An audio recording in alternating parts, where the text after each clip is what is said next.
Un saluto alla community di Critical Strike, sono di nuovo io Pepe. Et aujourd'hui, je suis ici pour vous parler de Brancalonia.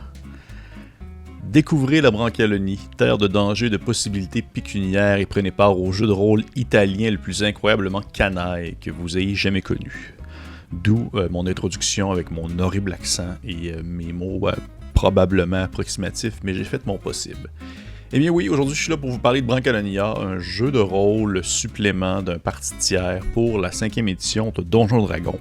Les personnes qui me connaissent et qui suivent la chaîne depuis un certain temps pourraient être surpris de me voir aborder la 5e, puisque j'ai l'habitude d'aller jeter un coup d'œil dans des choses un peu plus nichées. Mais Brancalonia a réussi avec brio à renouveler pour moi l'expérience de la 5e édition d'une manière que je ne pensais pas possible. Je vais être sincère avec vous. Et je vais vous le démontrer dans les prochaines minutes. Mais avant toute chose, les créateurs. Qui est derrière Brancalonia? Eh bien, pour la version italienne et anglaise, il s'agit de Acheron Books, qui est une compagnie qui ne fait pas depuis très longtemps dans les jeux de rôle en anglais. Brancalonia a été leur premier Kickstarter qu'ils ont lancé à la fois en italien et en anglais, dans le fond, pour les personnes qui étaient intéressées. Et par la suite, ils ont proposé d'autres gammes, une autre univers setting mis en place pour la 5e édition, mais basé sur l'enfer de Dante, entre autres. Et bien sûr aussi un autre supplément pour Brancalonia.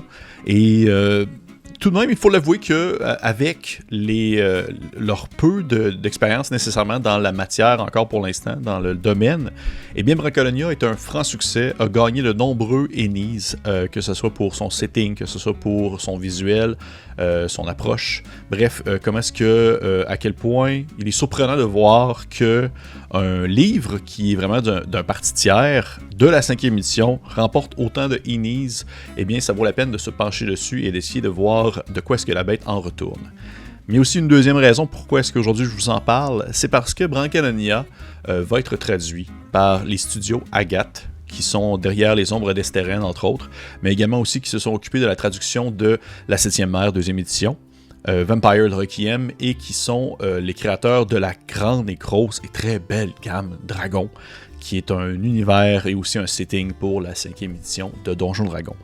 Le studio Agathe a été assez sympathique pour m'envoyer un exemplaire PDF de l'ouvrage de Brancalonia en français, afin que je puisse y jeter un coup d'œil et ainsi vous en parler pour voir si vous êtes encore intéressé. Parce qu'au moment où est-ce que cette vidéo-là va sortir, même si la campagne de socio-financement est terminée, il est encore possible pour vous d'aller, dans le fond, sur la campagne, sur Ulule, et faire ce qu'on appelle en anglais un let pledge. Je ne sais pas c'est quoi le terme en français, mais bref, participer encore à la campagne sans nécessairement débloquer de nouveaux niveaux, sans débloquer des nouvelles choses. C'est un peu pour les personnes qui sont un peu retardataires, mais vous avez seulement jusqu'à la fin janvier pour pouvoir participer à ce jeu, à cette approche de la 5e qui apporte avec elle, je dirais, nouveauté et souffle, on va dire, quelque chose de rafraîchissant. Côté thématique, comme vous pouvez le penser, eh bien c'est très italien. La compagnie qui a fait le jeu à la base, Acheron Books, a dans le fond créé le terme, ce qu'on va dire, Spaghetti Fantasy, en l'honneur du Western Spaghetti, un genre cinématographique très reconnu de l'époque, mais remplacé en fait maintenant les fusils, les espèces de revolvers et les chapeaux de cow-boy par, dans le fond, des casques ainsi que des épées. Donc c'est le style très très italien qui est en lien avec le folklore, l'histoire et les références culturelles du Western Spaghetti, mais à la sauce médiévale fantastique.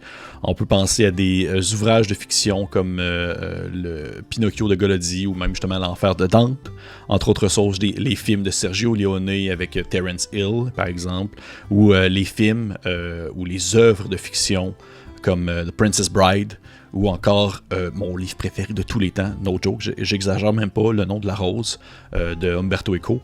Et donc c'est vraiment, ça se veut comme un univers inspiré de la fiction italienne, et contrairement à ce que je trouve très très très intéressant, ou du moins ce que je trouve très respectueux dans cette approche, c'est que à défaut de vouloir seulement donner un style, vraiment donner un style en surface, Brancalonia a vraiment cette approche, cette fondation fictionnelle italienne qui lui sert de base Et dans le fond, le jeu, les ouvrages, la gamme a été construite par-dessus afin de respecter le plus possible tout ce qui entoure et ce qui englobe ce style très spécifique qu'on nomme maintenant justement le spaghetti fantasy. Donc autant que ce soit dans l'écriture, que ce soit dans le visuel, que ce soit dans les thèmes abordés, il y a dans le fond tout ce qui va rapporter à cette fiction italienne.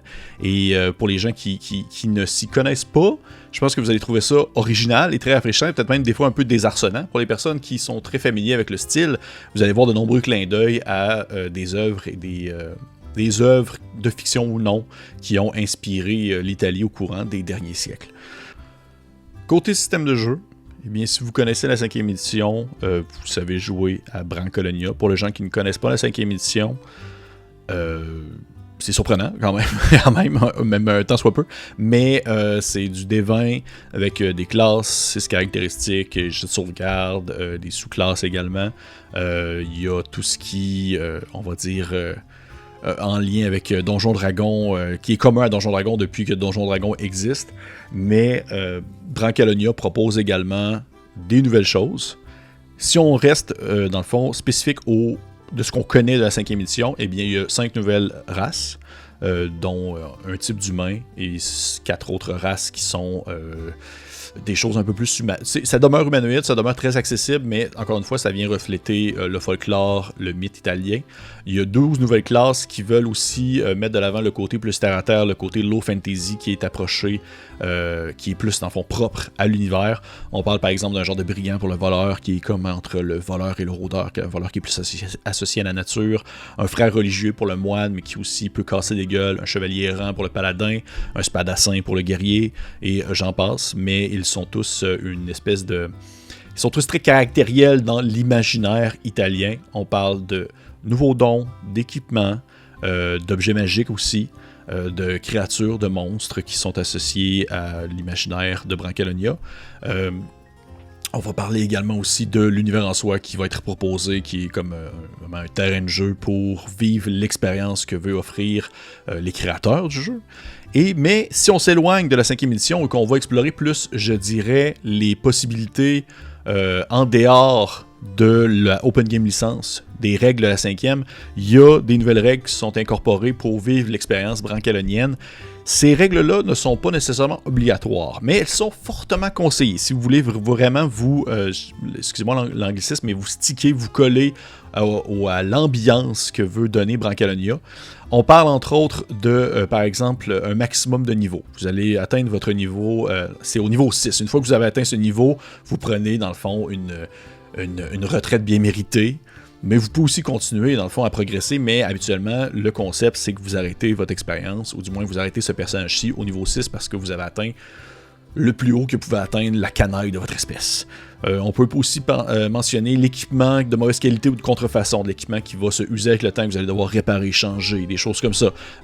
Aussi également un repos qui est plus difficile, le repos court équivaut maintenant plus à un repos long, et le repos long équivaut maintenant à une semaine de jours qui doit, dans le fond, passer. Des nouvelles règles pour pouvoir incorporer des compagnons d'armes, des nouvelles règles pour pouvoir, je dirais, utiliser certaines accommodations, les règles pour la création de soit de la distillerie, l'utilisation des forges, le marché noir, etc. Bref, il y a plein de petits éléments qui viennent se rajouter, mais qui viennent se coller à l'ambiance brancalonienne. Côté visuel, le style choisi pour accompagner les produits est super beau. Je sais pas qu'est-ce qui se passe ces temps-ci, mais en fait, je sais pas en même temps, je le sais. Là. Il y a vraiment une espèce de renouveau concernant une richesse variée sur le visuel qui est donnée aux ouvrages de jeux de rôle en général. Autant, je trouve que pendant quelques années, on était tous un peu dans le même moule, le même style d'approche, très, pas nécessairement cartoonesque, mais très exagéré, avec des gens comme super musclés qui se battaient et tout. Autant là, on voit tellement d'illustrations, de genres différents, de styles différents, et Brancalonia fait partie de cette fameuse classe élite où il y a un visuel qui colle de manière magistrale à sa thématique, à son expérience que le jeu veut offrir. On parle d'illustrations qui s'approchent un peu entre la bande dessinée, mais également les caricatures italiennes qu'on pouvait retrouver dans les journaux d'époque. tout en gardant une espèce de touche un peu plus médiévale, un peu plus sale, avec des couleurs qui sont très terreuses, une espèce de rouge foncé, une espèce de jaune foncé, un brun, une peau parfois un peu plus basanée. Bref, il y a vraiment un ensemble, tout se marie super bien pour offrir un spectacle qui donne une expérience unique. Et lorsque vous tombez sur un livre de Brancalonia, eh bien, vous le savez. Vous n'allez pas comme hésiter entre deux jeux différents. Vous le savez, le style est très, très, très reconnaissable pour ça. Et c'est une des autres nombreuses forces de l'ouvrage en soi. Côté critique, je vais avoir l'air d'un fanboy encore, mais c'est parce que je le suis un peu. Autant sur papier, on me propose cette idée-là et je vais la trouver intéressante. Je ne sais pas nécessairement si ça va donner quelque chose que je vais apprécier au final, mais je vais assurément m'y attarder un peu. Mais, en pratique, on renouvelle pour moi l'expérience de la 5e édition sans pour autant dénaturer son cœur.